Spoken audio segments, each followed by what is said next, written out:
अस्सलामुअलैकुम। एक अजीबो गरीब खबर निकल कर के सामने आई है कि ओवैसी साहब ने बीजेपी के साथ गठबंधन किया है।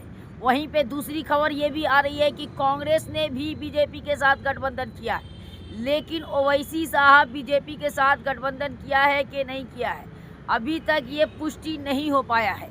अभी तक ये मामला साफ नहीं हो पाया है, ये मामला क्लियर नहीं हो पाया है। लेकिन अभी तक ये सुनने को मिल रहा है कि ओवैसी साहब ने बीजेपी के साथ गठबंधन किया है, मुसलमानों को धोखा दिया है। लेकिन अभी तक ये पुष्टि नहीं हो पाया है। अगर ऐसा होता भी है मुसलमानों, तो घबराने की ज़रूरत नहीं है, गुस्से में आने की ज़रूरत नहीं है, आक्रोश में आने की ज़रूरत नहीं है। बल्कि सत्ता का नियम है कि अगर कभी सत्ता में कभी ऐसा मोड़ आ जाता है जो पार्टी को मजबूत करने के लिए अपोजिशन पार्टी के नेताओं के साथ गठबंधन करना पड़ता है।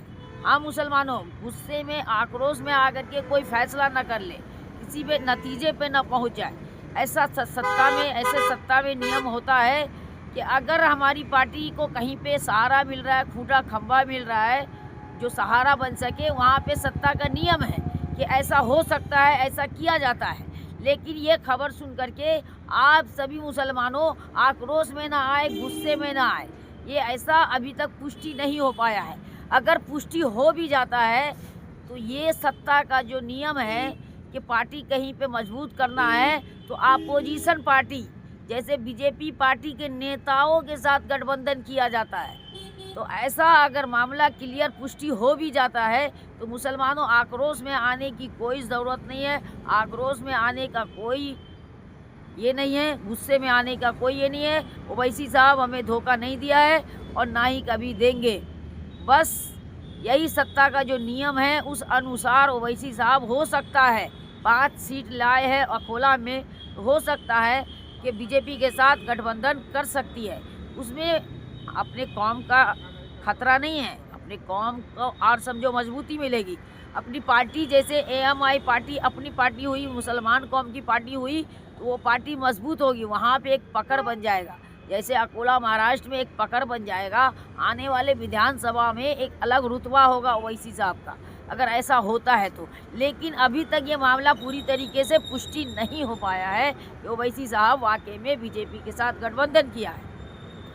अगर ऐसा होता भी है तो इसमें टेंशन लेने की कोई बात नहीं है, टेंशन लेने की कोई ज़रूरत नहीं है। सत्ता में, राजनीतिक में बहुत सारा दाव पेच खेलने के बाद अपना पकड़ बनाया जाता है, दाव पेच खेलने के बाद ही पकड़ बनता है।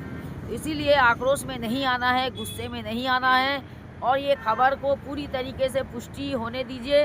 पुष्टि अभी तक नहीं हो पाया है कि वाकई में ओवैसी साहब ने बीजेपी के साथ गठबंधन किया है। बीजेपी के साथ गठबंधन नहीं किया है, बीजेपी के एमएलए लोग के साथ गठबंधन किया है। ऐसा पुष्टि अभी तक नहीं हो पाया। अगर होता भी है तो आक्रोश में आने की ज़रूरत नहीं है, क्योंकि ऐसा होता है कि सत्ता में अगर आप कमज़ोर पड़ रहे हैं या कोई सामने वाला कमज़ोर पड़ रहा है तो गठबंधन करके दोनों मजबूत हो सकते हैं। ऐसे मजबूती के लिए, अपनी पकड़ बनाने के लिए ऐसा गठबंधन किया जाता है। इसीलिए मुसलमानों आप सभी से निवेदन है कि आक्रोश में आकर के कोई भी फैसला ना करें। देखिए, अपना कौम है, मुसलमान है, एएमआई पार्टी एक सच्चा पक्का देशभक्त भी है और सच्चा पक्का मुसलमान भी है, तो वो हमारे हक में कुछ बुरा नहीं चाहेगा। इस पे पूरा ट्रस्ट करें, पूरा विश्वास करें। और ये अभी तक पुष्टि हो भी नहीं पाया है। जैसे पुष्टि हमको पूरी जानकारी मिलेगी हम आपको नेक्स्ट वीडियो में बताएंगे इंशाअल्लाह ताला। फिर मिलते